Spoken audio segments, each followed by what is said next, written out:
After a quick stop at Batsto Village, we met up with Gina, who's had multiple sightings here in the Pine Barrens.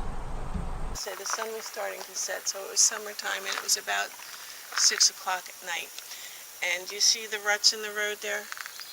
Well, Ken was watching them to make sure that we didn't, take out an axle or something, but I was looking straight ahead, and the deer were just running. And I thought it was odd because you don't usually see that. It was a herd of deer, and they were just running. And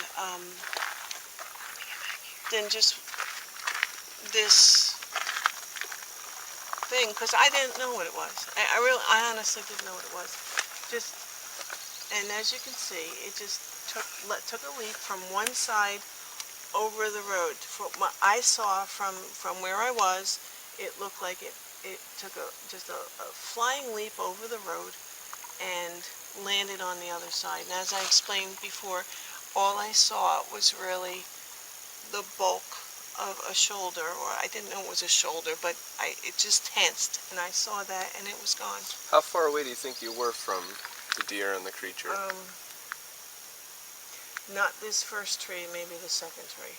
So if I go up there, do you have the radio or whatever? If I go up there, you'd be able to kind of determine? If you walk, I'll stop you when it was about the distance. Mike, I want to say about right there. Right here? Yeah. All right, take a couple steps back, just a little bit. Let me see, judge. Yeah. Okay, there. You're there.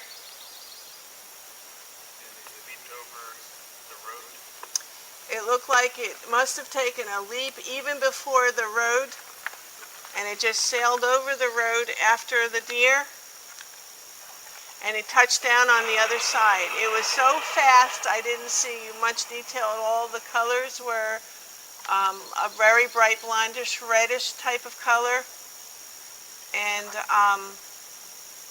it was just way bigger than the deer.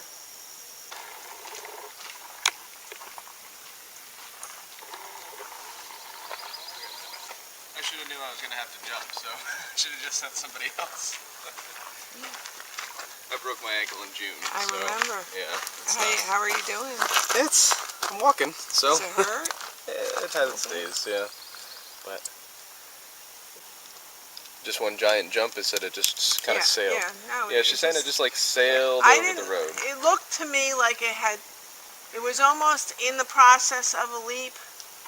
It must have taken it from that side and just kind of went right over the road and came down just as the other side, where you can tell with the pine needles where the other side would be. I don't know how he's going to do it without a running jump. Yeah, because you can't really run. That's too thick to... Well, actually, you got about 3/4 of the way. But this... It was on all fours. It was on all fours? And it had been running, and it was a deer run, so that might have been Can you get down on all fours? Yeah. No. No. What do you mean? Like a dog. Yeah, kind of like a dog jumping across the road. Yeah, but you'd have to be coming through the Yeah, woods no, on all fours in a run in Yeah. order to make that happen. So that's not a person, 100%, because the person couldn't do that. So it had to have already been running on all fours. Do that. this isn't the same road. Yeah. It's the same. It's the same brush on all throughout here. It's the same forest. So, and I know I couldn't. Plus there are Run briars. through it. Yeah. I mean, we can't Absolutely. walk through it. I know, right. Let alone try to run, But it's interesting if you put a deer in that position. A deer could maneuver through this no problem. It's amazing how they do that. It is. It really is. Did it kind of leap like that and then it jumped last minute through the woods, or? It was already in if you think about something running on 4 legs or whatever, it already had a quadruped look to it, but it was sailing. It must have been running already on all fours, and it took a leap, and it landed, and really the only thing I could see clearly, the part of it that I saw clearly was this part there, but I couldn't see it clearly. How close behind? How far away from the deer was it? Like, was it? It seemed like right it was next right to on it? the trail. Really? Like I didn't have to pause and wait for a minute. It just, Right, it was right. obvious it was chasing the deer. Yeah. It was obvious the deer were running from whatever that was. Wow. It was bigger than the biggest buck I've ever seen. And you know, they're streamlined animals. This wasn't streamlined at all. No. No. And I just remember we were at the lake, and I'm holding the leashes there, and I'm just staring into the water, and he kept saying to me, "What's wrong? What's wrong?" And I said, "Well, you know, I don't know how to explain what I just saw, but I know it wasn't anything that I'm used to seeing in the woods." And Yeah. he said, "Well, you know, we went through every possible thing it could have been. It could have been a buck, it could have been this." And I said, "It would have. I wouldn't be having a conversation with you if it was a buck. I would have been, wow, how cool is that? Yeah. All those deer are in the woods, but this was something different, and I didn't know what it was." After exploring Gina's first sighting location, she explained another sighting that happened to her more recently. It was about 20 minutes away, so we decided to go and take a look. I was standing here like this. Now I have a vision of two trees here, so if I stand back there and the moon shadow is in between the two of them, it will make it look like a wide black space to me at nighttime. Okay? It came out of the trees back there. Let me sneak over this one. This first tree right This, here? not this first one, the second one. Okay. It came out from back there. It looked dark, but when the moon shadow came out, you see how the tree's in shadow now? Yeah. I saw this part of it, the shoulder, part of the neck, part of the hip, and part of the thigh. I caught it just as it went behind that tree and the shadow that was next to it.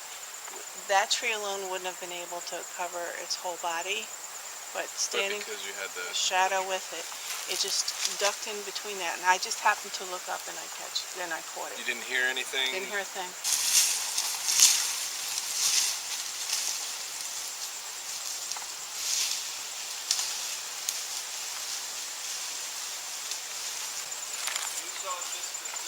Look right up, the first branch right by you, yeah. Yes.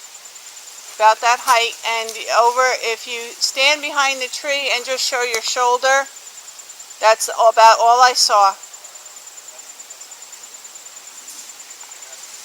It's 20 feet right there. Yes. That's 20 feet. No, it can't be 20 feet. Not the top branch. No, 20 feet from Oh, where yeah. where we are to where Yeah. they're at.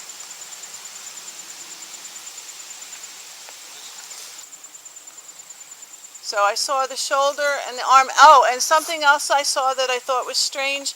In the moonlight, the color was gray. So I don't know what color that would be in daytime, but in the moonlight, the color was gray. And something that I didn't expect was that the hair was all circular. Like it, not like it was curly, more like it was matted in circles. And I never expected to see that. That was just, I didn't, you know, it's not how you would picture it if you were going to picture it.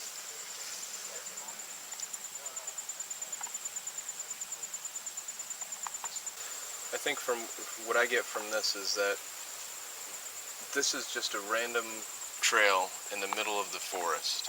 And there's so many of these. There's how many hundreds of miles of these trails that go through this forest. And I just think that they could be anywhere. You know what I mean? I think that you were lucky. Is what it comes down to. Well, I thought, you know, if you tell your story and you've had more than one sighting, people are going to discredit it right away. Sure. Because the numbers, the odds of that happening Sure. are unusual. Yeah. But then I was reading an article that said it's not uncommon that people who have had more than one sighting may have multiple sightings, especially if you know what you're looking for. Yeah. You know, but that was just a freaky thing. Yeah. You know, it took me a long time to process that. I think that's part of the reason why I don't say things right away, is because I have to process it myself. You're a science teacher. You have to discredit everything else that it could be. Right. Makes sense. And when you've done that and you can't come up with anything, Yeah. Yeah. I guess you have to say, what was that? What, you know, what did I just see? You know, kind of thing. Yeah. You know, it's shocking. After hiking around Gina's sightings